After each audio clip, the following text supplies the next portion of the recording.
তবে একটা কথা বলতে হয়, একটা স্লিপ আসছে আমার কাছে, 16 শহর 2 নম্বর গেট মাহফিলের জন্য আগত গাড়ি থেকে আক্রমণ করে 5 জন অপহরণ করা হয়েছে।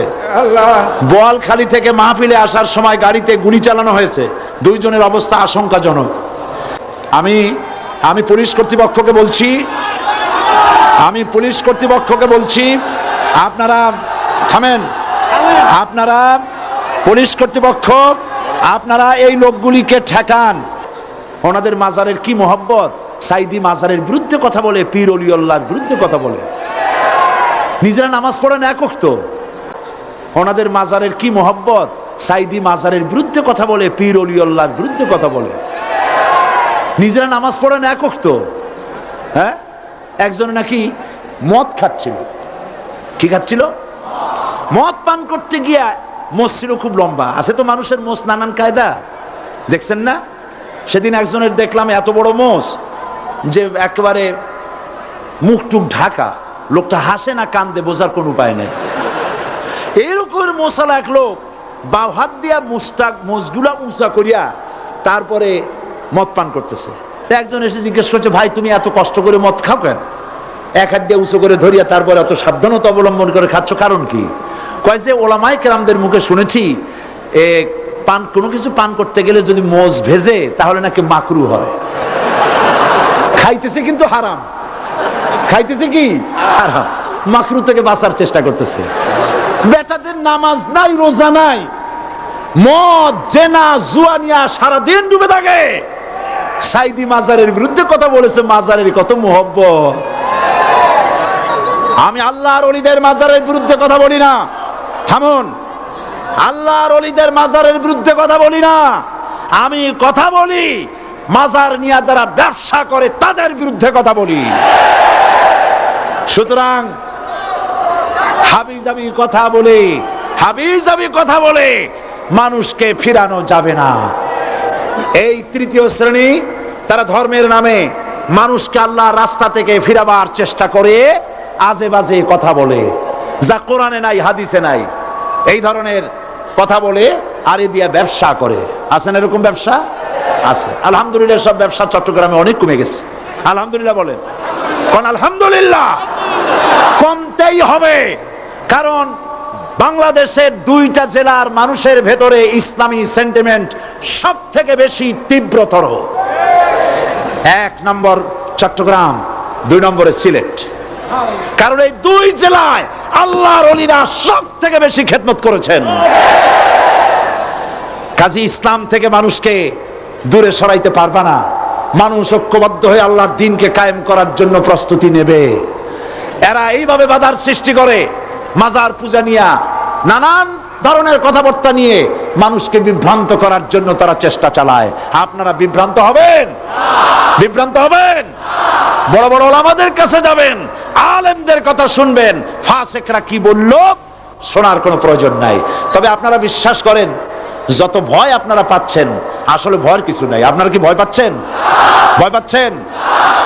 যত ষড়যন্ত্র হোক, আগামীকাল পূর্ব দিগন্ত থেকে সূর্য উদয় হওয়া যেমন সত্য, বাংলাদেশে ইসলামের রাষ্ট্র প্রতিষ্ঠিত হওয়া তেমন সত্য কথা ইনশাআল্লাহ। সেজন্য যদি রক্ত দিতে হয় রক্ত দিবেন, যদি জেলে যেতে হয় যাবেন, যদি শহীদ হতে হয় হবেন। শহীদি মওতকে ভয় পাবেন না, ভয় পান? আল্লাহর নবী বলেছেন, শরীরের যদি কেউ চিমটি কাটে, চিমটি কাটায় যত কষ্ট আছে, শাহাদাতের মওতে এর থেকে কম কষ্ট। শাহাদাত একটি সেতুর নাম, একটি ব্রিজের নাম। এই পারে দুনিয়া, আর শহীদ হওয়ার সঙ্গে সঙ্গে শাহাদাতের ব্রিজ পার হয়ে আল্লাহ রাব্বুল আলামিনের সঙ্গে দিদার নসিব হয়ে যাবে। আল্লাহর নবী মুতার প্রান্তরে জিহাদ হবে, 1 লক্ষ রোমানদের বিরুদ্ধে, মুসলমান মাত্র 3000। চিন্তা করতে পারেন, রোমান সৈন্য কত? 1 লক্ষ, আর মুসলমান 3000। সংখ্যা দিয়ে মুসলমানেরা বিজয় লাভ করে নাই কোনোদিন। মুসলমানেরা বিজয় লাভ করেছে ঈমান দিয়ে। কি দিয়ে? কি দিয়ে?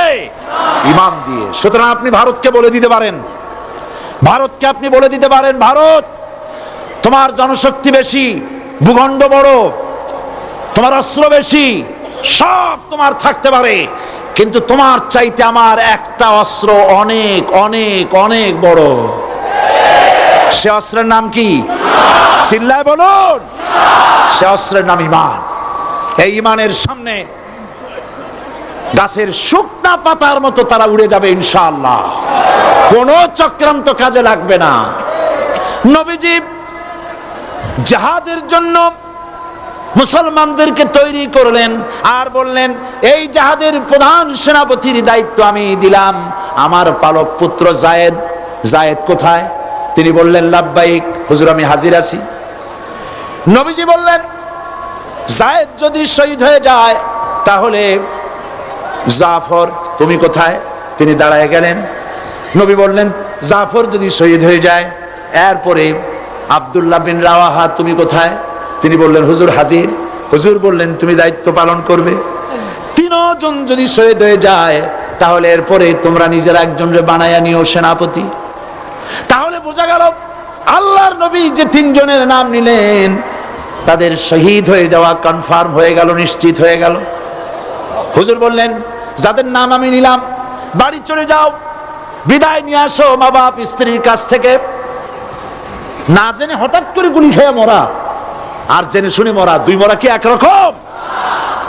বন্ধুগণ, হাদিস শরীফের ভিতরে এসেছে, হযরতে যায়েদ বলেন, ইয়া রাসূলুল্লাহ, আমার তো আর যাওয়ার জায়গা নাই, আমার আব্বা আপনি, আপনি আমারে হুকুম করেছেন, আমার মা আয়েশা ঘরে বসে শুনেছেন, আমার তো আর যাওয়ার কোনো প্রয়োজন নাই।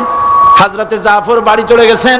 বিবিকে ডেকে বলেন, প্রাণের স্ত্রী, রাসূলুল্লাহ আমাকে জিহাদের ময়দানে সেনাপতি বানায়া পাঠাচ্ছেন, আমি জিহাদের ময়দানে চললাম, আমার এই ছেলেপেলেগুলিকে তুমি দ্বীনের রাস্তায় তৈরি করে দিও, আর আমি যে তোমার হক আদায় করতে পারলাম না, আমারে তুমি মাফ করে দিও।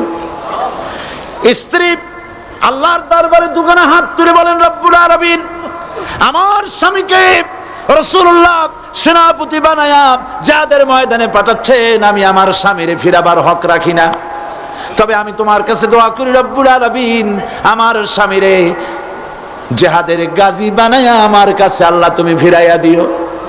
হযরতে জাফর তরবারির উল্টা পিঠ দিয়া হযরতে জাফর নিজের স্ত্রীর হাতে মৃদু আঘাত করে বললেন, স্ত্রী গো, উল্টা দোয়া করো না, নবীজি আমার নাম 2 নম্বরে ঘোষণা করেছেন, আমার আগেও একজন আছেন, পরেও একজন আছেন, আজকের জিহাদে আমি যে শহীদ হব তাতে কোনো সন্দেহ নাই, উল্টা দোয়া করো না, রব্বুল আলামিন তোমার দোয়া মঞ্জুর করবেন না। হযরতে জাফর বিদায় সালাম দিয়ে রওনা করলেন, আর স্ত্রী কাঁদতেছে, পিছনে বাচ্চারা আব্বা আব্বা বলে দৌড়াচ্ছে। হযরত জাফর বীর মুজাহিদ রাসূলুল্লাহর দিকে অগ্রসর হতে লাগলেন, পিছনে তাকায় দেখলেন না কারা কান্দে কারা দৌড়ায়। হযরত আব্দুল্লাহ ওই রাত ছিল তার বাসর সজ্জা, নতুন বিয়ে করেছেন, বাসর সজ্জার রাত। তিনি চলে গেলেন নিজের বাড়িতে। বাড়িতে গিয়ে দেখেন রুমের ভিতর স্ত্রী তেলাওয়াত করতেছেন। তিনি বাইরে দাঁড়ায় বলছেন, স্ত্রী গো, একটু তেলাওয়াত থামাও, আমার একটু কথা শোনো, নবীজি আমাকে জিহাদের ময়দানে সেনাপতি করে পাঠাচ্ছেন, আমি চললাম, আমি তোমাকে দেখি নাই, তোমার কোনো হক আদায় করতে পারি নাই, আজকে রাত ছিল বাসর সজ্জার রাত, কোনো হক আদায় করতে পারলাম না, আমারে মাফ করে দিও। স্ত্রী বলছে, প্রাণের স্বামী, মেহেরবানি করে একটু ঘরে আসেন, রাসূলুল্লাহ আপনাকে জিহাদের ময়দানে পাঠাচ্ছেন, আমি অনুনয় বিনয় করে আপনাকে ফিরাবো না, একটু ঘরে আসেন। হযরত আব্দুল্লাহ বলেন, না, ঘরে আসবো না, ঘরে ঢুকলে পরে তোমাকে দেখলে পরে আমার মনের ভিতরে ভালোবাসার সৃষ্টি হয়ে যেতে পারে, আমি ভিতরে আসবো না। স্ত্রী বলছেন, প্রাণের স্বামী, আল্লাহর কসম করে বলি, আপনাকে দেখলে পরে প্রেম নিবেদন করব না, দেখতে চাই শুধু এই জন্যে, আমি শুনেছি আপনি একজন সুদর্শন সুপুরুষ, একবার মাত্র বিয়ের আগে দেখছিলাম, একটা বার আপনাকে পুনর্বার একটুখানি চেহারাটা ভালো করে দেখে রেখে যেতে চাই, যাতে করে কিয়ামতের দিন অসংখ্য মানুষের ভিতরে আপনারে আমি স্বামী বলে চিনে নিতে পারি। হযরতে জাফর বলেন, প্রাণের স্ত্রী, তুমি যদি ধৈর্য ধরে থাকো, আমাকে দেখার কোনো প্রয়োজন নাই।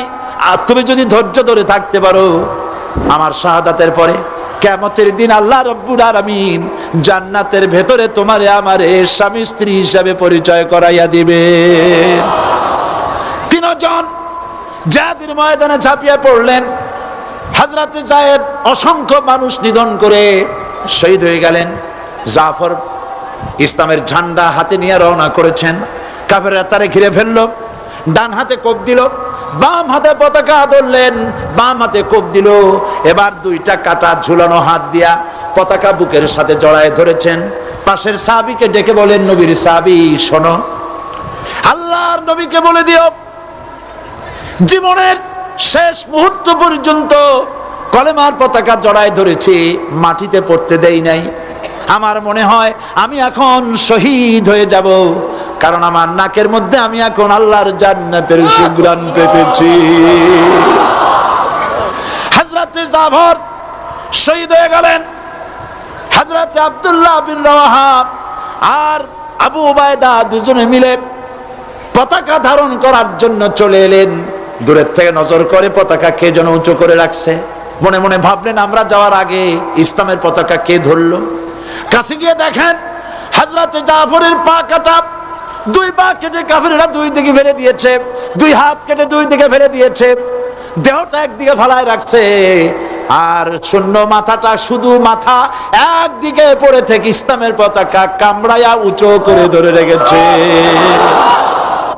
হযরতে আব্দুল্লাহ এবং হযরত আবু উবায়দা দুজনে মিলে হাত পাও মাথা মস্তক একত্রিত করে কাফনের কাপড় পরাইয়া হযরত আবু উবায়দা বলেন, হযরত জাফরের পা থেকে শুরু করে মাথা পর্যন্ত চুমা খাইলাম, কবরের মধ্যে শোয়াই দিলাম। রাতের বেলায় আমি যখন ঘুমাইছি স্বপ্নে দেখি হযরত জাফর আল্লাহর জান্নাতের ভিতরে ফেরেশতাদের সাথে উড়ে বেড়ায়। আমি প্রশ্ন করলাম, জাফর, আল্লাহ রাব্বুল আলামিন তোমার সাথে কি ব্যবহার করলেন? হযরত জাফর বলেন, ভাই আবু উবায়দা, আল্লাহ আমাকে জান্নাতের নাজ নেয়ামত দিয়ে বলেছেন, জাফর তুমি আমার কাছে আর কি চাও? আমি বলেছি, আল্লাহ কিচ্ছু চাই না, আর একবার জমিনে পাঠায় দাও, তোমার দিন কায়েমের জন্য কাফেরদের বিরুদ্ধে লড়াই করে জীবনটা আর একবার দিয়ে আসি। আমার বন্ধুগণ, আল্লাহর দিন কায়েমের জন্য, আল্লাহর দিন কায়েমের জন্য রক্ত দেওয়ার জন্য প্রস্তুত থাকতে হবে। আল্লাহর রাসূল নিজে রক্ত দিয়েছেন, রাসূল নিজে রক্ত দিয়েছেন, সাহাবায়ে কেরাম দিয়েছেন, তাদের রক্তের বিনিময় ইসলাম এই পর্যন্ত এসেছে। আজ পৃথিবীতে 140 কোটি মুসলমান এই পৃথিবীতে বসবাস করে, কিন্তু মুসলমানের সেই ইজ্জত আজ আর নাই। ঠিক কিনা? ঠিক কিনা? ও মুসলমান, মুসলমান হিসাবে গর্ববোধ করো। আমাদের পরিচয় কি? আমাদের পরিচয় কি? আমি আমার সমস্ত শক্তি দিয়া, হৃদয়ের সবটুকুন শক্তি নিয়ে বলছি, আমাদের পরিচয় বাঙালি নয়, আমাদের পরিচয় মুসলমান। চিল্লায় বলো, আমাদের পরিচয় কি? আর দেশ হিসাবে আমাদের পরিচয় বাংলাদেশী। দেশ হিসাবে পরিচয় কি? আর জাতি হিসাবে আমার নাম, আমি মুসলমান। চিল্লায় বলো, আমরা কি? এই মুসলমান হলো সেই মুসলমান বিশ্বকবি, কবি সম্রাট আল্লামা ইকবাল বলেছেন, দস্ত দস্ত है दरिया भी न छोड़े हमने, दस्त दस्त है दरिया भी न छोड़े हमने, बहरे जुल्मत पे दौड़ा दिए घोड़े हमने। প্রান্তর তো প্রান্তর, আমরা তো সেই মুসলমান, শ্রাবণের খরচ্ছাতা, খরস্রোতা উত্তাল টাইগ্রিস নদীর উপর থেকে 60,000 অশ্বরোহী মুসলমান নদীর তুফান পার হয়ে আফ্রিকার ভূখণ্ডে কালেমার পতাকা উড়াইছে, সেই মুসলমান। সুতরাং যারা আমাদের সাথে, যারা আমাদেরকে জেলে দিতে চাও, যারা আমাদেরকে মারতে চাও, শহীদ করতে চাও, সিক্রেট মার্ডার করতে চাও, গুপ্ত হত্যা করতে চাও, গৃহযুদ্ধ বাঁধাতে চাও, শুনে রাখো, বাতিল সে দবনে ওয়ালে आसमां नहीं हम बातिल से दबने वाले, आसमां नहीं हम सौ बार कर चुका है तू इम्तिहान हमारा। 100 বার এই পৃথিবী টেস্ট করেছে, মুসলমান জীবন দিতে পারে, কাফেরের সামনে মাথা নত করতে জানে না। সুতরাং ভারতের পা চাটা গোলাম, ভারতের পা চাটা খরিদ করা গোলাম সরকারকে বলছি, মুসলমানদের ঈমান নিয়ে খেলা করবেন না, কোরআনের মাহফিলে বাধা দিবেন না।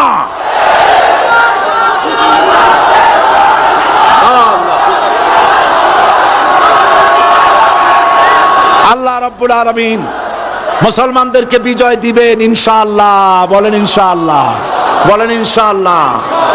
শাহী জুমা মসজিদ, জুমা মসজিদে পুলিশ পাহারা দিতে হবে কেন? জুমা মসজিদে জুতা পায়ে দিয়া ঢুকলো কারা? আমি গতকাল বলেছি, আমার সাধারণ পুলিশের কোনো দোষ নাই, তাদের কোনো অন্যায় নয়, লাঠি যার হাতে যায় তার কথাই বলে, এটাই স্বাভাবিক। কিন্তু যারা মসজিদের ভিতরে জুতা পায়ে দিয়ে উঠলে, মুসল্লিদের রক্ত ফেলালে, মুসল্লিদেরকে ধরে জেলে আটকালে, আল্লাহর শাস্তির ভয় করো। আল্লাহ আছেন, আল্লাহ আছেন, ভয় করো আল্লাহ পাককে। এই রকমের অবস্থা চিরকাল থাকবে না। এরকমের অবস্থা চিরকাল থাকবে মোটেই নয়, পরিবর্তন আসবেই এবং চট্টগ্রামে আসবে ইনশাআল্লাহ। সর্বপ্রথম চট্টগ্রামে আসবে।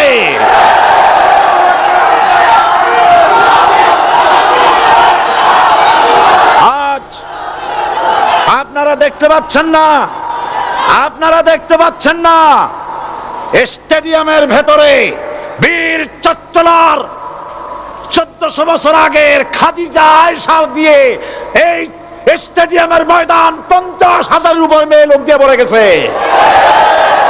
এই দেশকে কেমনে থামাবা? এই দেশকে ভারতের গোলাম বানাইতে পারবা না। ইরানে যখন ইসলামী বিপ্লব হয়েছিল, মহিলারা রেজা শাহ পাহলভী তার সেনাবাহিনীকে পাঠায় দিয়েছিল, কামানের গোলা দিয়া উড়ায় দাও। হাজার হাজার মা বোনেরা, পুরুষেরা মিছিল করছে, মায়ের কোলে বাচ্চা, মায়ের পেটে বাচ্চা, মায়ের ঘাড়ে বাচ্চা, কামানের গোলায় শত শত শহীদ হয়ে যাচ্ছে। পিছন থেকে কেউ পালায় না, সমুদ্রের ঢেউয়ের মতো একটা ঢেউ এসে আছড়ে পড়ছে, ঢেউগুলো পিছনে অ্যাবাউট টার্ন করে ফিরে যায় না, সব ঢেউ একটার পর একটা আছড়ে পড়ে উপকূল ধ্বংস করে দেয়। 200-300 শহীদ হয়ে গেল। পেছন থেকে নারীরা পালাচ্ছে না, মেয়ে লোকগুলি লাশের উপর দিয়ে চলে আসতেছে, তাদের আঁচলে ছিল ফুল, অস্ত্র নাই, নিরস্ত্র ইরানি মুসলমান মা বোনেরা আঁচলে করে ফুল নিয়ে আসছে। ফুলগুলি কামানের উপরে মেরে বলছে, শাহের আমেরিকার গোলাম, শাহের সৈন্যরা, আমরা তোমার মা, আমরা তোমাদের বোন, আমরা তোমাদেরকে ফুল মারতেছি, তোমরা কামানের গোলা দিয়ে আমাদেরকে জান্নাতে পৌঁছায় দাও। ইরানের রাজপথ ছেড়ে দেব না যতক্ষণ ষাট না পালাচ্ছে, কালেমার পতাকা উড্ডীন না হচ্ছে।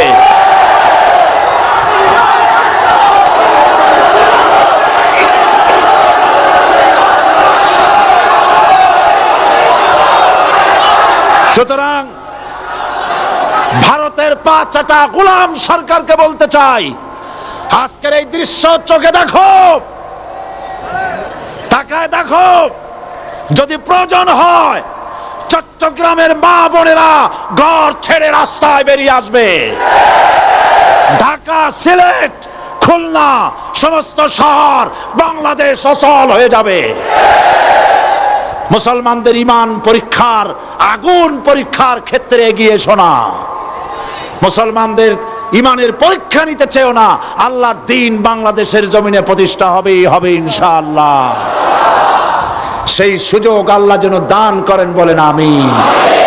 সুতরাং আল্লাহ পাকের লা ইলাহা ইল্লাল্লাহর কালেমা, এই কালেমা প্রতিষ্ঠা করার জন্যে রক্ত দিতে হতে পারে, জান দিতে হতে পারে, শহীদ হতে পারে, প্রয়োজন হলে সকলকেই ওই পথে যেতে হবে। তারপরেও বাংলাদেশে কোরআনের রাস কায়েম করতে হবে। সরকারকে বলছি, আলেমদের গায়ে আর হাত দিবেন না।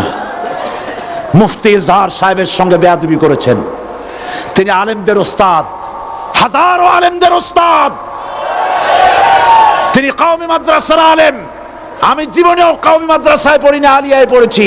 মনে করবেন না আমাদের মধ্যে দুশ্মনী আছে, কারো গায়ে হাত দিলে আর একজন কথা বলবে না।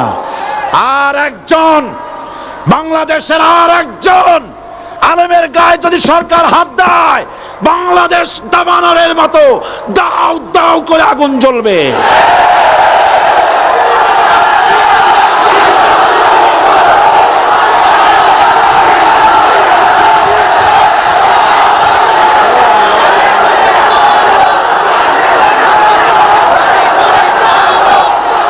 সমস্ত মুসলমান ভাইদের খেদমতে আরজ করছি, ইসলাম প্রতিষ্ঠার জন্য কোরআন বুঝতে হবে। কি বুঝতে হবে?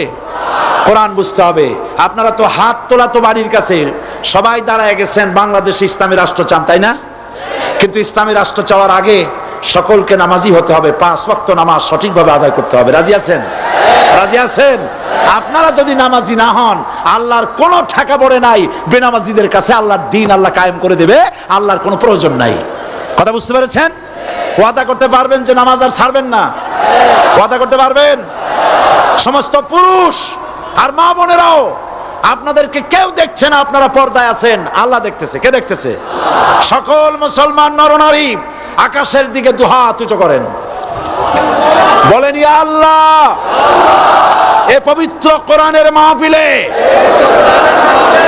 তোমার নামে শপথ করি, কসম করি, ওয়াদা করি, যতদিন পর্যন্ত মালাকুল মউত আমার মাথার কাছে না আসতেছে, ততদিন পর্যন্ত ফরজ নামাজ, ফরজ রোজা, শরীয়তের ওজর ছাড়া আর ছেড়ে দেব না, আর ছেড়ে দেব না, আর ছেড়ে দেব না। এবার চিল্লায় বলুন ইয়া আল্লাহ। আজকের এই পবিত্র মাহফিলে আমার এই ওয়াদা মৃত্যু পর্যন্ত আমাকে পালন করার তৌফিক দাও। আমিন, আমিন ইয়া রাব্বাল আলামিন। আমি এখন মোনাজাত করব আপনাদের নিয়ে। মোনাজাতের আদব হলো বসা স্টেডিয়ামের বাইরে, সার্কিট হাউসের সামনে, আশেপাশের সমস্ত রাস্তাঘাটে, বাসে, ট্রাকে, রিকশায়, গাছে, ছাদে, যিনি যেখানে আছেন সব বসে পড়ুন। আমার এই মাইকের আওয়াজ যত দূরে শুনতে পাচ্ছেন, সমস্ত মুসলমান যার যার জায়গায় বসে পড়ুন এক্ষুনি। আর কয়েক মিনিটের ভিতরে সারা বছরের কাঙ্ক্ষিত, বাঞ্ছিত, প্রত্যাশিত ঐতিহাসিক তাফসীরুল কোরআন মাহফিলের মোবারক মোনাজাত, এই মোনাজাতে শরীক হওয়ার জন্য ওমান, কুয়েত, কাতার, আবুধাবি, সৌদি আরব, ইউরোপ, আমেরিকা, পৃথিবীর বিভিন্ন দেশ থেকে অসংখ্য টেলিফোন এসেছে। মালয়েশিয়া, ইন্দোনেশিয়া, জাপান, পৃথিবীর বিভিন্ন দেশ থেকে টেলিফোন এসেছে। সে কথা আমি একটু পরে বলবো। মোনাজাতে সকলকে শরীক হতে হবে। এত বড় মোনাজাত জীবনে আর কোন জায়গায় পাবো বলে আমাদের কোনো ধারণা নাই, আল্লাহ ভালো জানেন। আল্লাহ মেহেরবানি করে বসুন। আজকে যারা ইসলাম কবুল করতে এসেছেন, বলেছিলাম 21, আরো একজন যোগ হয়েছে, মোট 22 জন ইসলাম কবুল করবেন এখন। তো 23। তা আমি প্রত্যেক দিনের মতো তাদের নাম আজকে আর বলতে পারলাম না, নাম ঠিকানা বলতে গেলে সময় লাগবে, আপনাদের অনেক দূর যেতে হবে বলে আমি নাম বললাম না। তবে একটা কথা বলতে হয়, একটা স্লিপ আসছে আমার কাছে, 16 শহর 2 নম্বর গেট, মাহফিলের জন্য আগত গাড়ি থেকে আক্রমণ করে 5 জন অপহরণ করা হয়েছে। বোয়ালখালী থেকে মাহফিলে আসার সময় গাড়িতে গুলি চালানো হয়েছে, 2 জনের অবস্থা আশঙ্কাজনক। আমরা মাফ করব ঠিকই, কিন্তু এই বেয়াদবি ছাড়তে হবে।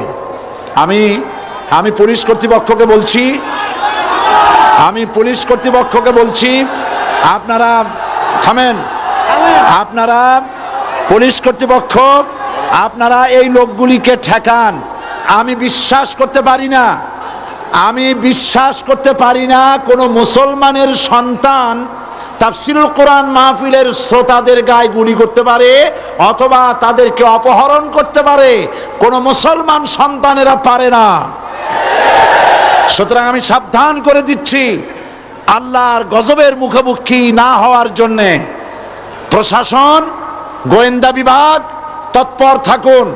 এবং আমরা দোয়া করি যত লোক এসেছেন কোরআনের মাহফিলে, ইয়াজুজ মাজুজ বাহিনীর হাত থেকে আল্লাহ পাক তাদের সকলকে হেফাজত করুন। এখন মোনাজাত, এখন মুসলমান হচ্ছে, আপনারাও তাদের সাথে শরীক হন।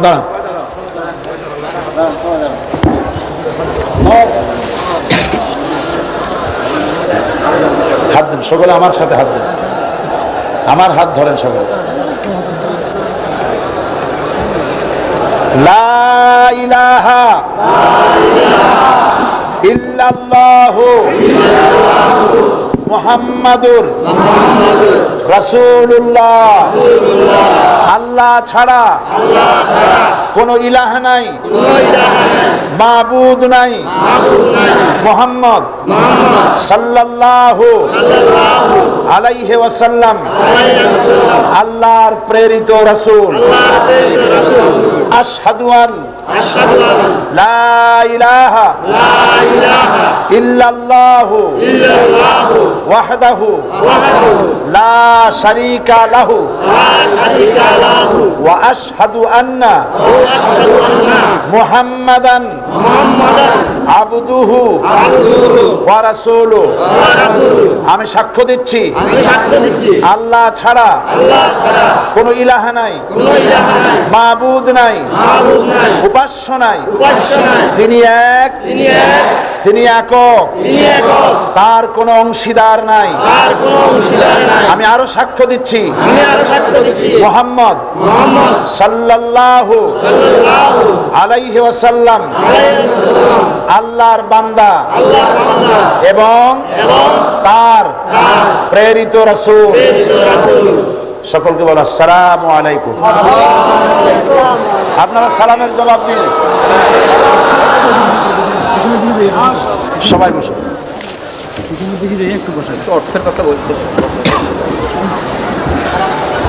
আমরা বলি আলহামদুলিল্লাহ। এ ভাইয়েরা সবাই এখন মাসুম বেগুনা, আল্লাহ পাক তাদেরকে ইসলাম বোঝার এবং ইসলামের পথে চলার তৌফিক দান করুন। আমরা বলি আমিন। সবাই বলি আমিন। এই মাহফিল বিশাল মাহফিল, এই মাহফিলের বিশাল খরচ। সেই খরচে শরীক হওয়ার জন্য প্রত্যেক বছর আমি আপনাদের খেদমতে আরজ করি, আর কোনো বছর আপনারা মাহরুম করেন না। আমি প্রাণ ভরে সকলের জন্য দোয়া করি, আমরা সবাই করি। আপনারা যারা আসছেন সকলে মিলে মাহফিলে সাহায্য করে যাবেন। চতুর্দিকে চাদর আছে, ড্রাম আছে। এই মাহফিলের আয়োজনে বহুত টাকা খরচ হয়েছে। 22 না কত, 21,55,000 টাকা বাজেট, প্রায় 22 লক্ষ টাকা এটার জন্য বাজেট। এবার আরো খরচ তো এবার আরো বেড়েছে। আপনারা মেহেরবানি করে সবাই মিলে দিলে এটা কোনো ব্যাপারই না। দেবেন কিনা বলেন? যাওয়ার সময় দিবেন কিনা বলেন? আল্লাহ পাক সকলকে তৌফিক দান করুন, বলেন আমিন। আর Bangladesh education society, Bangladesh Islamic centre, Al Quran academy London সহ জনতা পাবলিকেশনস সহ বাংলাদেশের বিভিন্ন জায়গা থেকে অসংখ্য লাইব্রেরিয়ান মোবাইল লাইব্রেরি হিসেবে তারা চট্টগ্রামের তাফসির মাহফিলে এসেছেন। এবং এটা বাংলাদেশের সর্বশ্রেষ্ঠ ইসলামী বইমেলা। এত বড় বইমেলা কোথাও হয় না। বই কখনো মানুষকে ঠকায় না, বিশেষ করে ইসলামের বই। যাওয়ার সময় সকলেই তাফহিমুল কোরআন, বিশ্বের বহু তাফসির আছে, সমস্ত তাফসিরের কদর আমরা করি। যেই তাফসিরটা পড়লে ইসলামকে আন্দোলন হিসেবে চেনা যায়, এরকমের তাফসির মারিফুল কোরআন, রুহুল বায়ান, বহু তাফসির আছে। তার মধ্যে তাফহিমুল কোরআন এখানে এসেছে। ফি জিলালিল কোরআন সৈয়দ কুতুব শহীদ রহমতুল্লাহ আলাইহির লেখা সে তাফসির এসেছে। আপনারা মেহেরবানি করে এই তাফসীরের কিতাবগুলি কিনবেন এবং হাদিস শরীফের বই কিনবেন, যেগুলি আমি নাম নিলাম। সব নাম তো আমি জানি না, যারা এখানে পাঠাইছেন অনেক বই এখানে পাঠাইছেন, আমি কয়টা বইয়ের নাম বলবো। আপনারা এই সমস্ত বই কিনে নেবেন। এমন কেউ যাবেন না যে 5 টাকা থেকে শুরু করে 200, 1000 টাকা, 2000 টাকার বই না নিয়েছেন। ইসলামের জন্য, মাহফিলের জন্য সাহায্য করবেন আর বই সকলে নিয়ে যাবেন। ছেলেবেলেকে ইসলামী আদর্শ অনুযায়ী গড়ে তোলার জন্য যে সমস্ত ইসলামিক কিন্ডারগার্টেন আছে, বিশেষ করে দারুল ইরফান একাডেমি, শাহ ওলিউল্লাহ একাডেমি, এরকম যেগুলি আছে, আরো যা আছে, এগুলিতে দিবেন। আল্লাহ যেন আপনাদেরকে তৌফিক দান করেন, বলেন আমিন। মাওলানা বইয়ের দোকানগুলো খোলা থাকবে, ও একটা দিন আমরা বইয়ের জন্য বাড়াই। আচ্ছা, মাশাআল্লাহ। হযরত মাওলানা শামসুদ্দিন সাহেব বলছেন যে যেহেতু 4-5 দিন এটা হইল না, তো আগামী কালের জন্য বইয়ের দোকান খোলা থাকবে। মা বোনেরা, ভাইয়েরা ইচ্ছে মতো বই কিনতে পারবেন। আর সর্বশেষ আয়াতুল কুরসির তাফসীর আমার ইচ্ছা ছিল 5 দিন আমি আপনাদেরকে শোনাবো ইনশাআল্লাহ, কিন্তু পারলাম না। মাত্র 3 দিনে শেষ হয়ে গেল, আর শেষ করতে পারলাম না, একটা অংশ শেষ করতে পারিনি। তবে এই তাফসীর সৌদি আরবের শ্রেষ্ঠ আলেম বর্তমান মোহাম্মদ সালেহ বিন আল উসাইমিন, তার লেখা আয়াতুল কুরসি তাফসীর অনুবাদ হয়েছে। আমি নিজে এটাকে এডিট করেছি, সম্পাদনা, অনুবাদকে সম্পাদনা করেছি। বইটি প্রত্যেক লাইব্রেরিতে আছে, আয়াতুল কুরসির তাফসীর। সবাই খরিদ করে নিয়ে যেতে চেষ্টা করবেন। আল্লাহ রাব্বুল আলামিন সকলকে ইসলামের পথে চলার জন্য, ইসলাম বোঝার এবং এই রাস্তায় চলার তৌফিক দান করুন। দোয়া তো সবাই নাম নিয়ে নেওয়া যাবে না। এই দস্তগীর সাহেব সহ, মীর নাসির সাহেব, জাহাঙ্গীর সাহেব সহ, জনাব কি ওয়াহিদুর রহমান সাহেব সহ যারাই সহযোগিতা করেছেন, পানির ব্যবস্থা করেছেন, আইন আদালতের মোকাবেলা করেছেন, সমস্ত অন্যায়ের ষড়যন্ত্রের মোকাবেলা করেছেন, সবার জন্য প্রাণ ভরে দেওয়া হবে। আর যাদের সন্তান নাই তাদের যে কি কষ্ট, বহু চিঠি তারা লিখেছেন, ওমান থেকে, প্যারিস থেকে, সৌদি আরব থেকে, আজকেও বহু টেলিফোন এসছে, তারা দোয়া চেয়েছেন। আপনারা সবাই তাদের জন্য দোয়া করবেন।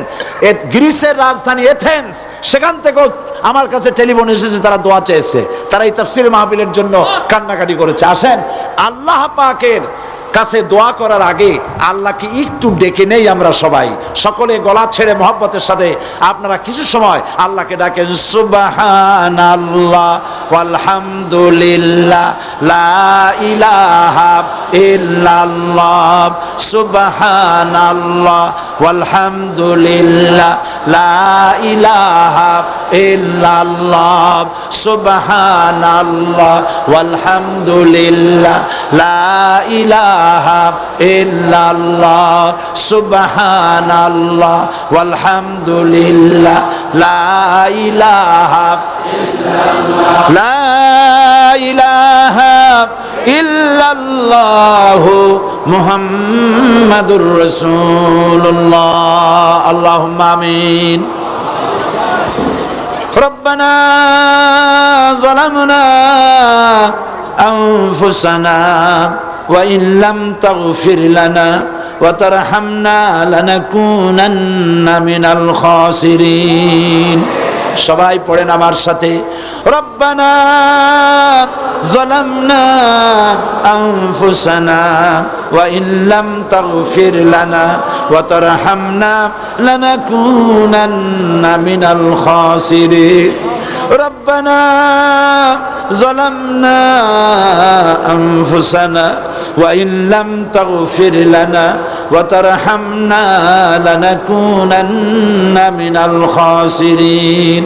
ربنا العالمين 3 দিন ব্যাপী কোরআন শরীফের তাফসীরের মাহফিলে আমরা দরুদ পড়েছি, জিকির আজকার করেছি, কোরআনের আলোচনা করেছি। আল্লাহ, আমি মানুষ, যারা আলোচনা এখানে করেছেন আমরা সবাই সাধারণ মানুষ। আলোচনায় যদি কোনো ভুল হয়ে থাকে আল্লাহ দয়া করে মাফ করে দাও। রব্বুল আলামিন, আমাদের দোয়া দুরুদি জিকির আজগারে, আমাদের আলোচনায় তুমি যে খুশি হয়েছো যতটুকুন, তার সবটুকুন বিশ্বনবী মুহাম্মাদুর রাসূলুল্লাহ সাল্লাল্লাহু আলাইহি ওয়াসাল্লামের রূহ মুবারকে পৌঁছায়া দাও। রব্বুল আলামিন, तमाम আম্বিয়া কিরাম, উলামায়ে মুতাকাদ্দিমিন, উলামায়ে মুতাআখিরিন, সালফে সালিহিন যারা দুনিয়া থেকে মুমিন মুমিনাত বিদায় হয়ে গেল, আল্লাহ কবরগুলিকে জান্নাতের টুকরায় পরিণত করে দাও রব্বুল আলামিন। এই লক্ষ লক্ষ মুসলমান নরনারী ভিক্ষুকের মতো তোমার দরবারে হাত তুলেছি। আল্লাহ গো, আমাদের মধ্য থেকে আমাদের মা বাপ যাদের দুনিয়া থেকে বিদায় হয়ে গেছে, আল্লাহ আমাদের মা বাপের কবরে সওয়াব পৌঁছায়া দাও রব্বুল আলামিন। আত্মীয় স্বজন যদি বিদেশে থাকে, 2 মাস 6 মাস পর চিঠি দিয়া খোঁজ খবর পাওয়া যায়, প্রত্যেক দিন টেলিফোন করে খবর পাওয়া যায়, কিন্তু আমাদের মা বাপ যাদের মারা গেল, বছরের পর বছর যুগের পর যুগ বিদায় হয়ে গেল, কোন হালতে আছে জানি না। আল্লাহ আমাদের মা বাপের কবরগুলি জান্নাতের টুকরায় পরিণত করে দাও রব্বুল আলামিন। আমাদের আব্বা কত মহব্বত করতেন, কত কষ্ট করেছেন। আল্লাহ তাআলা আমাদেরকে লেখাপড়া শেখাবার জন্য কত কষ্ট করেছেন, মানুষ বানাবার জন্য কত কষ্ট করেছেন। আমাদের জন্য ঘর বাড়ি বানায়া জায়গা জমি কিনে রেখে সবগুলি থুয়ে খালি হাতে চলে গেছে বাবা। আল্লাহ আমাদের আব্বার রুহের পরে সওয়াব পৌঁছায়া দাও রব্বুল আলামিন। এখন তো আর বাড়ি গেলে নাম ধরে কেউ ডাকে না। আয় আল্লাহ, আমাদের আব্বা যত গুনাহ করেছি জানা অজানা, সমস্ত গুনাহগুলি আল্লাহ তুমি সাইয়াদগুলি হাসানাত দিয়া বদলাইয়া দাও রব্বুল আলামিন। আমাদের জনম দুঃখিনী মা, আয় আল্লাহ, মা যা যে হারাইছে সেই বোঝে কি নিয়ামত তার চলে গেছে। আল্লাহ আমাদের মা যার বিদায় হয়ে গেছে, মায়ের কবরটাকে জান্নাতের টুকরায় পরিণত করে দাও রব্বুল আলামিন। মায়ের পেটের ভিতরে বসে 10টা মাস ধরে মায়ের কষ্ট দিছি। তিনি ডেলিভারিতে কষ্ট করেছেন, 2-2.5 বছর বুকের দুধ খেয়ে কষ্ট দিয়েছি, পেশাব পায়খানা করে মায়ের কাপড় চোপড় নষ্ট করে দিয়েছি। মা বিরক্ত হন নাই, থাপ্পড় মারেন নাই, আছাড় দিয়া ফালায় দেন নাই। আল্লাহ মা যাদের মারা গেল মাবুদ, মায়ের কবরটাকে জান্নাতের টুকরা বানায়া দাও রব্বির হামহুমা কামা রব্বায়ানি সগীরা। আমার ভাইরা, আমার মা বোনেরা করুণ ভাবে আল্লাহরে বলেন রব্বির হামহুমা কামা রব্বায়ানি সগীরা, রব্বির হামহুমা কামা রব্বায়ানি সগীরা।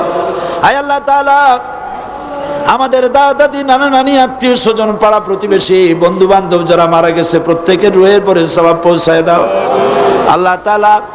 এই চট্টগ্রামে মাহফিলে আসলেই যে কয়টা নাম সবচাইতে বেশি মনে পড়ে তার মধ্যে বাইতুল শরীফের হুজুরের।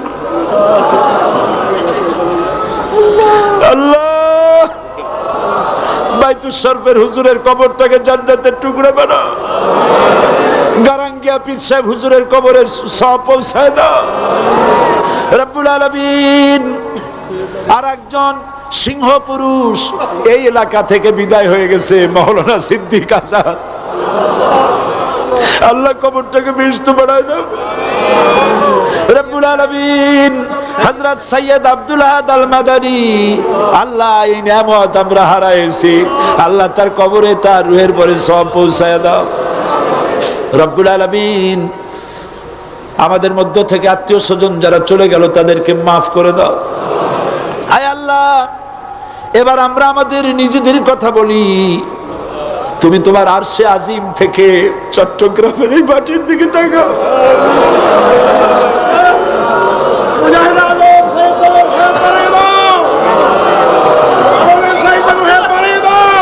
রব্বুল আলামিন, এই লক্ষ লক্ষ জনতা দুনিয়ায় কোনো খাজা বাবার কাছে হাত উঁচা করে নাই, দুনিয়ায় কোনো রাজা বাদশার কাছে হাত উঁচা করে নাই, শাহানশাহ আকাশের মালিকের কাছে হাত তুলেছি। বাবু গুনাহ করে করে জীবনটারে নষ্ট করে ভালাইছি, আল্লাহ তুমি আমাদের জিন্দেগির গুনাহ মাফ করে দাও। আয় আল্লাহ, জীবনের পিছনের দিকে যদি তাকাই গুনাহ ছাড়া কিছুই দেখি না, আমাদের ভয় করে আল্লাহ। আয় আল্লাহ, জেনে না জানে শিরক বিদআত যত গুনাহ আমরা করেছি আল্লাহ জিন্দেগির গুনাহ মাফ করে দাও রব্বুল আলামিন। ছেলে যদি অন্যায় করে বাপে পিটাইয়া বাড়ি থেকে বাইর করে দেয়, ছেলে সারাদিন বাইরে ঘোরে বাপের ভয়েতে বাড়ি আসে না, বাপ রাত্রিবেলায় ঘুমায় যায় আর মা দুপুরেও খায় নাই যেহেতু ছেলে পায়নি। গভীর রাত্রে মা না ঘুমাইয়া দাঁড়ায় থাকে দরজার কাছে, আর ছেলে সারাদিন ঘুরে ঘুরে রাতের বেলায় দরজার কাছে এসে বলে মা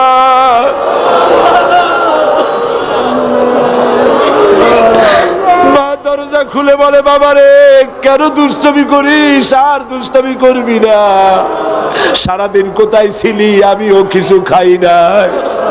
আয় আল্লাহ তাআলা, মায়ের চাইতে লক্ষ কোটি গুণে মায়া তোমার বেশি। সারা জীবন দুষ্টমি করছি, গুনাহ করছি, রহমতের দরজায় হানা দিয়েছি, রহমতের দরজাটা খুলে দাও।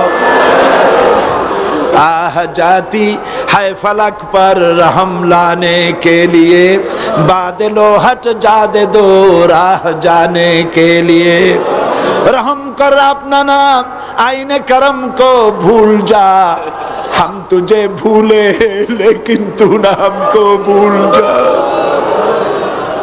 हम तुझे भूले लेकिन तू ना हमको भूल जा, खल्क के रंदे हुए दुनिया की ठुकराए हुए आए हैं अब तेरे दर पर हाथ फैलाए हुए। अल्लाह চট্টগ্রামের মাঠের দিকে তাকাও,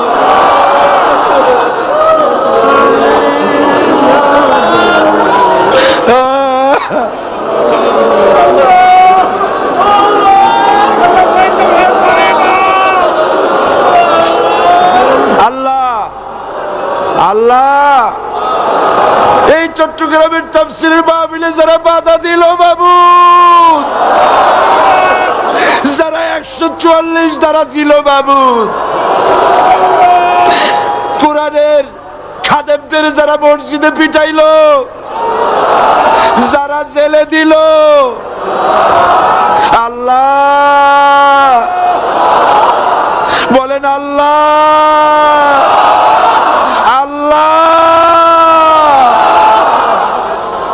हिदायत नसीब करो, हिदायत नसीब करो बाबू।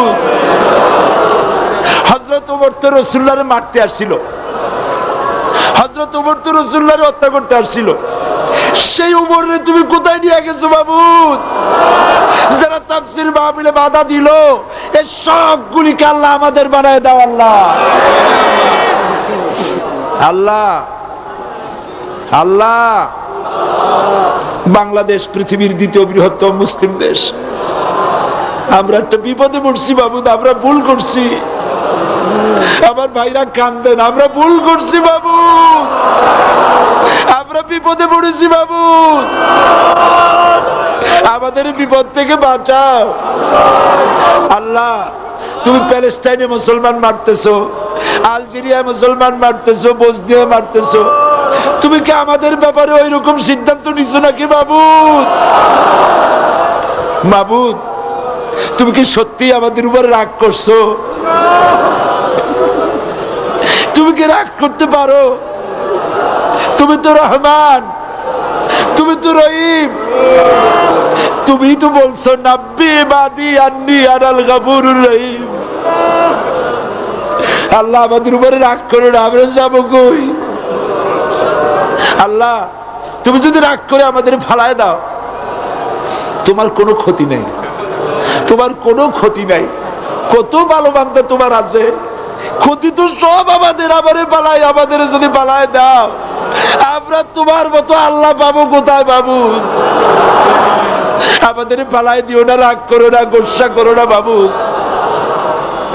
আল্লাহ প্যালেস্টাইনি মুসলমানদের স্বাধীন বানায় দাও, কাশ্মীরের মুসলমানদেরকে স্বাধীন বানায় দাও, আলজেরিয়া বসনিয়া স্বাধীন বানায় দাও।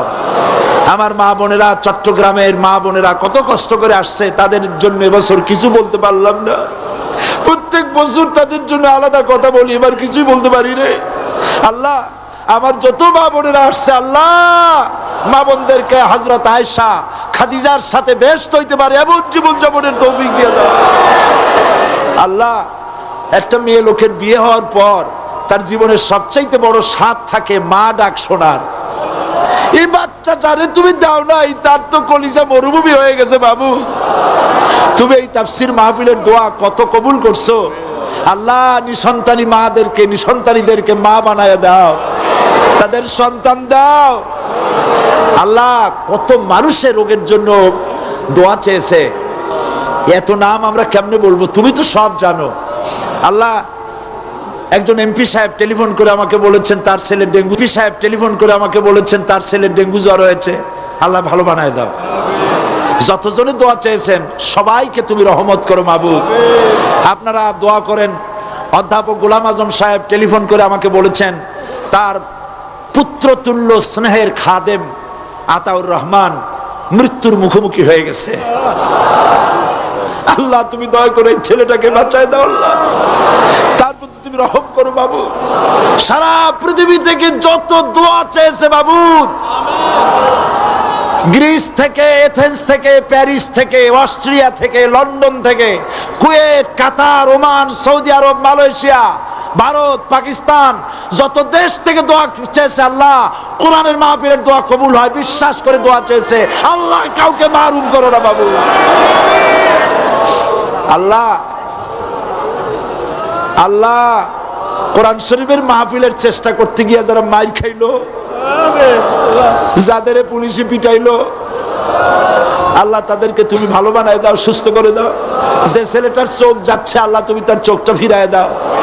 আল্লাহ আমার দেশের সেনাবাহিনী, আমার দেশের সেনাবাহিনী খালিদ বিন ওলীদের মতো বানায় দাও, ঈমান দিয়া বুক ভরে দাও, ইসলামের জন্য পাগল বানায় দাও। আমার দেশের বিডিআর, আমার দেশের পুলিশ খালিদ বিন ওলীদের মতো বানায় দাও। কাফেরদের গোলামি আমার সেনাবাহিনী, আমার বিডিআর, আমার পুলিশ, আমার এয়ারফোর্স কোনদিন যেন কাফেরের গোলামি না করে। আল্লাহ এদের নামাজি বানাও, এদের দিনদার বানাও, এদের পরহেজগার বানাও। দেশ শাসন যারা করছে আল্লাহ তাদের কলজার মধ্যে জাহান্নামের ভয় দাও, তাদের মৌতের ভয় দাও। আলেম ওলামাদেরকে গ্রেফতার করার সাহস যেন তারা না করে, মাদ্রাসা বন্ধ করার সাহস যেন তারা না করে। বাংলাদেশকে কিয়ামত পর্যন্ত স্বাধীন বাংলাদেশ হিসাবে টিকায় রাখো। আল্লাহ যেসব ছেলেরা লাঠি মিছিল করলো কোরআনের বিরুদ্ধে, আলেমের বিরুদ্ধে, আল্লাহ এগুলি সব আমাদের ছেলে। আল্লাহ কাফেরেরা আমাদের ছেলেগুলিকে আমাদের বিরুদ্ধে ব্যবহার করতেছে। আল্লাহ এই অভিযোগ তোমার কাছে ছাড়া কার কাছে করব? আমার ছেলের কাঁধের উপরে বন্দুক রেখে কাফেরেরা আমার বুককে তাক করেছে। আল্লাহ আমার সব ছেলে আমাদের ফিরায় দাও। আল্লাহ তুমি দোয়া কবুল করো। আল্লাহ স্বেচ্ছাসেবক ভাইরা কয়টা দিন যা পরিশ্রম করেছে, চেহারাগুলি কালো হয়ে গেছে না খায়া না ঘুমায়া বাবু। সমস্ত স্বেচ্ছাসেবকদেরকে আল্লাহ পাক তুমি তাদের উপরে রহমত নাজিল করো বাবু। সকলকে আহলে কোরআন বানায় দাও। জেলখানায় যত লোক আছে অন্যায়ভাবে জেলের মধ্যে যাদের রাখা হয়েছে আল্লাহ তাদেরকে বের করে দাও। আল্লাহ আজকের এই মাহফিলে যত লোক হাত তুলেছি, সারা জীবন তোমাকে সেজদা করেছি, কাবা শরীফকে, তোমাকে কাবাকে কেন্দ্র করে তোমারে সেজদা দিছি, কিন্তু অনেকেই কাবা শরীফ চোখে দেখে নাই। রব্বুল আলামিন আজকের মাহফিলে যত লোক আসছে আমাদের পয়সার অভাব আছে, তোমার পয়সার অভাব নাই। রব্বুল আলামিন যত মুসলমান নরনারী এ মাহফিলে এসেছে, কাবা শরীফ চোখে দেখার তৌফিক দিয়ে দাও রব্বুল আলামিন। তোমার নবীকে আমরা চোখে দেখি নাই, কাফের বেঈমানেরা অত্যাচার করেছে, মারধর করেছে, রক্ত ঝরাইছে। বঙ্গোপসাগরের কর্ণফুলীর কিনারায় চট্টগ্রাম আউটার স্টেডিয়ামে তোমার হাবিবের লক্ষ লক্ষ উম্মত নরনারী তোমার নবীকে দেখি নাই, নবীর জন্য পাগল হয়ে দরুদ পড়ি। দয়া করে অন্তত তামাম জিন্দেগির ভিতরে একটা রাতে নবী পাকের সঙ্গে আমাদের স্বপ্নে জিয়ারত করাইয়া দিও রব্বুল আলামিন। আল্লাহ, যত লোক এখানে মুসলমান হয়েছেন, সমস্ত যত লোক যাবত মুসলমান হয়েছে, আজকে যারা হয়েছে সবাইকে আল্লাহ দিনদার ইমানদার মুজাহিদ বানায় দাও আল্লাহ। এই মাহফিলে যত আলেম ওলামা আসছেন সকলের প্রতি তুমি রহম করো। হযরত মাওলানা শামসুদ্দিন সাহেব 1992 সনে তুমি তার দৃষ্টি নিয়েছো। তুমি তো সব সময় সকলের দৃষ্টি নিয়ে নিতে পারো, তুমি দিয়েছো, তুমি নিতে পারো। মাবুদ, এই লোকটি ধৈর্য ধরেছেন, 8 বছরের মধ্যে কোনোদিন আফসোস শুনি নাই যে আমার চোখ নাই। আল্লাহ, তুমি দয়া করে ইন্তেকালের সময় চোখটা খুলে দিও আর রসুলকে সামনে এনে দিও, যেন রসুলের চেহারা দেখতে দেখতে মরতে পারে তৌফিক দিও। আমাদের সকলকে সেই তৌফিক দিও আল্লাহ। আমাদের আর এক নিয়ামত আওলাদে রাসূল মঞ্চে এখানে বসে আছে, আল্লাহ তুমি তার হায়াত দারাজ করে দাও আল্লাহ। তাকে দীর্ঘদিন এখানে রাখো, বলিষ্ঠ নেতৃত্ব দেওয়ার তৌফিক দাও রব্বুল আলামিন। হাত তো নামাইতে ভয় করতেছে, এত চিল্লাইলাম, দোয়া কি কবুল হয়েছে বাবু? আল্লাহ, তুমি সাইদী সাহেবের হায়াত দাও, আল্লাহ সাইদী সাহেবের হায়াত বাড়াইও, তাকে সুস্থ করে দাও, সাইদী সাহেবের হায়াত বাড়াইও, সাইদী সাহেবের হায়াত বাড়াইও, স্বাস্থ্য মজবুত করে দাও আল্লাহ, তার হায়াত দারাজ করে দাও। তোমার কথা, তোমার কোরআনের কথা যেন বলতে পারে তৌফিক দান করো ইয়া আল্লাহ। তার কণ্ঠস্বরকে আল্লাহ অটুট করে দাও ইয়া আল্লাহ, তাকে সুস্থ করে দাও ইয়া আল্লাহ। অসুস্থতার কথা আমাকে বলে দাও আল্লাহ, অসুস্থ হলে তোমার কোরআনের বাণী বিকারে পৌঁছাবে আল্লাহ, তাকে সুস্থ করে দাও। কিন্তু তুমি তো জানো আল্লাহ, সমস্ত অসুবিধাগুলা তুমি দূর করে দাও আল্লাহ। তোমার দিনের কথা আরো বলিষ্ঠ ভাবে তো বলার তো আমার বন্ধুগণ, আল্লাহ যত আমাদের এই তাফসীরুল কোরআন মাহফিলে এসেছে এবং তোমার দিনের কথা সারা দুনিয়াতে বলে বেড়াচ্ছে আল্লাহ, সকলকে তুমি সুস্থ রাখো, বলিষ্ঠ কণ্ঠস্বর দাও আল্লাহ পাক, বলিষ্ঠ কণ্ঠস্বর দাও আল্লাহ পাক আমাদের সকলের দোয়া কবুল করুন, বলেন আমিন। আমি এখন কয়েক সেকেন্ড আপনাদের জন্য ছেড়ে দিলাম। অনেকের প্রত্যেকেরই নিজ নিজ কিছু কথা আছে। এই মাহফিলের দোয়া নিঃসন্দেহে কবুল হবে ইনশাআল্লাহ। মাথা নিচু করেন, চক্ষু বন্ধ করেন, মাথা নিচু করেন, চক্ষু বন্ধ করেন। আল্লাহ আপনার সামনে, আল্লাহ আপনাকে দেখতেছেন। এই চিন্তা করে চোখের পানি ফেলে যার যা কথা আছে আল্লাহকে বলেন।